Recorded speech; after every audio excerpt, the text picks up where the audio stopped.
how important was the skill of learning how to delegate, various tasks and bringing people in? And also for someone who's initially first starting that business, you as the business owner, as the CEO, you're kind of more the visionary. Who are those people that people should look to bring in early on to help them grow that company to the scale, employees and revenue and everything? Like, who are the people that you look to bring in, and how important was it learning to delegate? All right. Well, learning to delegate is very, very important. Allowing yourself to delegate is even more important. Depending on who you are, as far as your personality type or whatever, one thing I would tell you is that you don't want to hire another you. A lot of people will start a business with a friend and they're exactly the same person. And so they both want to do the same thing. So I don't just look at the skill set, but I also look at what do I have an energy for and what don't I? For example, estimating. I'm really good at estimating. I hate going through the specs. I hate going through the drawings. These big documents, right? They're long, they're very legal, they're very technical. So hiring an estimator for me, when I enjoyed driving around, going to the jobs, making sure all the equipment was there, making the subcontractor meetings, and having him stay back and go through those plans all day in the air conditioner, he loved it.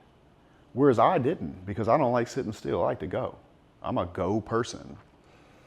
But for that particular position, it's best that it's a very detail-oriented person, almost an engineer's mind, maybe not even that social, So my main job, and any business owner's main job, is to set themselves up to be graceful, or set their people up to be graceful.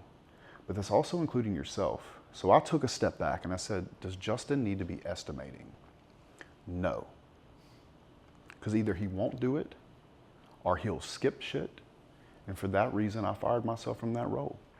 And so knowing yourself is very, very important, but identifying the type of person, whether it be personality type or the type, or you can quite tell that their personality lines up, like an outgoing person would do sales. But I would never ask the guy that keeps our books to do sales. He's very introverted.